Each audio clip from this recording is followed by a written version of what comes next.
공매도에 대한 얘기를 할 수밖에 없겠죠. 말씀을 한번 드렸는데, 자, 공매도 관련된 얘기, 이제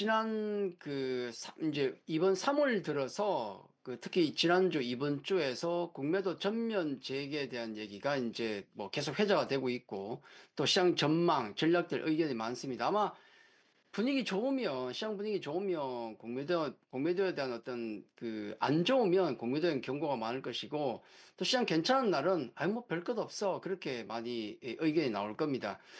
공매도는 오늘같이 장이 좋을 때 하는 게 기분이 덜 나쁘겠죠? 그래서 오늘 좀 말씀을 좀 드리겠는데, 자, 공매도 우리 2020년 장이 폭락할 때 한번 전면 금지됐다가 이듬해 풀었다가 다시 2023년인가요? 그때 글로벌 IB들이 불법적인 공매도를 하도 많이 해서 개인 투자자 보호를 위해서 금지를 해왔죠, 다시. 그게 이제 풀리는 겁니다. 자, 공매도 재개의 영향은 이미 3월부터 알고 모르게 지금 계속 영향이 끼치고 있는데, 왜냐하면 테마주들 많이 오른 종목들이 고점에서 많이 밀렸지 않습니까? 그래서 그런 부분들은 분명히 공매도 어떤 우려의 영향이다, 그렇게 봐야 되겠고, 그리고 연기금 같은 경우는 반대로 이제 연기금 같은 경우가 11월부터 매수에 들으면서 올랐던 것도 있겠지만은 최근 낙폭이 컸던 굴뚝주에 대한 순환매성 어떤 매수 올라온 게 보이지 않습니까? 왜냐면 아무래도 많이 오는 종목은 겁이 나니까 못 사는 거고 빠져있는 종목이 상대적인 매력이 높아지니까 그런 쪽에 순환매성 어떤 반등이 나오고 있는 겁니다. 자, 오늘 시장 같은 경우도 약간 공매도의 어떤 기운이 있어요. 간접적으로. 왜냐하면 자, 지난주에 삼성이 어떤 이유가 있든 간에 급등이 한번 나왔죠. 이번 주 초반에 현대차의 급등이 또 있었죠. 자, 오늘은 LG 에너지솔루션이 급등을 했습니다. SK 하이닉스까지 포함시킨다면 시총 1위에서 4위 종목들이 모두 한 번씩 돌아가고 있어요.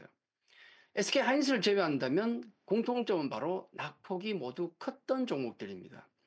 우리 수급적으로 한번 들여다보면 뭐 기관들 같은 경우는 낙폭과대주 순환매성 매수다 그렇게 볼 수 있겠지만은 그럼 외국인은 도대체 왜 지난주부터 상당히 많은 규모의 순매수를 지금 하고 있을까? 왜 하고 있을까?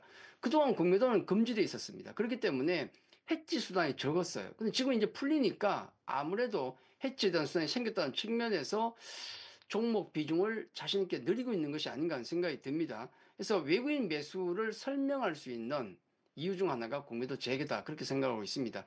자, 공매도를 이제 그동안 금지해 놓고 보니까, 이거 금지가 능사는 아니구나라는 걸 우리가 확인했죠. 그래서 제도를 정비하고 불법적인 어떤 공매도 같은 경우 막아서 기울어진 운동장만 없다면은 한국 시장에서 줄어들었던 외국인 수급 늘어날 수밖에 없겠다. 그렇게 보고 있고, 멀리 내다보면 MSCI 선진지수 편입도 기대할 수 있지 않겠습니까? 좀 멀죠? 하지만 기대감은 있다.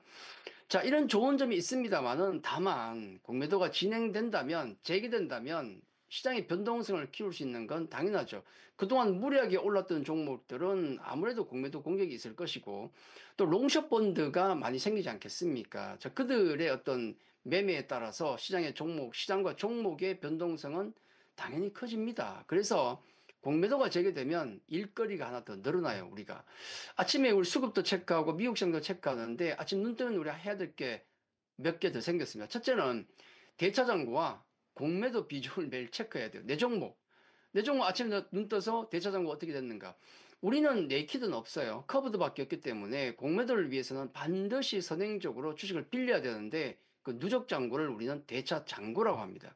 그래서 주식을 뭐 빌려간다는 게 그거 가지고 뭐 어디 떡 싸먹겠습니까? 공매도 때리려고 하겠죠? 주로 그래요. 그렇기 때문에 내 종목의 대차 잔고가 조금 늘어난 건 괜찮은데 비정상적으로 늘어난다. 이걸 체크해야 돼요. 자, 두 번째는 만약에 우리가 실제로 공매도 공격을 내가 맞는다는 걸 가정에서 보면 일거리가 확 늘어납니다. 내가 공매도 세력에 어떤 공격을 받고 있다면 우리가 해야 될 것은 이게 어떤 세력인지 도대체 누군지 알아야 될 거 아니에요. 옆집 아저씨가 화가 나서 공매도를 때리는 것인지 아니면 뭐 글로벌 헤지펀드가 때리는 건지 알아야 될 거 아닙니까? 그죠? 근데 이 부분은 우리 개인 투자자들이 파악하기가 쉽지가 않아요. 그렇지 않습니까? 자, 그렇게 놓고 보면 가장 쉬운 방법은 만약에 대규모 공매도 공격이 있다면 일단 잠시 피하는 것도 나쁘지 않습니다.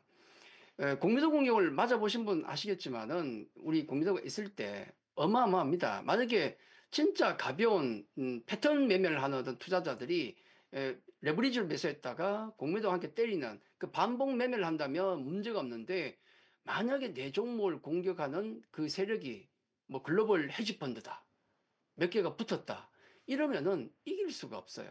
아무리 펀더멘털을 내가 잘 알고 그리고 펀더멘털로 볼 때 이 주가가 무조건 올라간다 볼지라도 그 공격이 감행되는 동안에는 이길 수가 없습니다. 절대로. 그렇기 때문에 그 세력이 어떤 건지 파악하는 게 중요하고, 파악이 안 된다면 대규모 어떤 공매도 공격이 들어온다면은 소나기는 조금 피해가는 게 좋다. 확인하고 다시 들어가면 됩니다. 자, 이런 점이 중요하고, 자, 공매도 공격은 이제 어떤 종목이든 받을 것이고 일상이 될 겁니다. 다만 집중적인 공매도 공격을 받는 종목은 피하는 게 좋겠죠. 그리고 공매도가 제기되는 상황에서 오히려 수혜까지는 아닌데 상대적으로 유리한 종목이 있을 수도 있어요. 자, 이런 부분들은 제가 유튜브 채널에 올려놨습니다.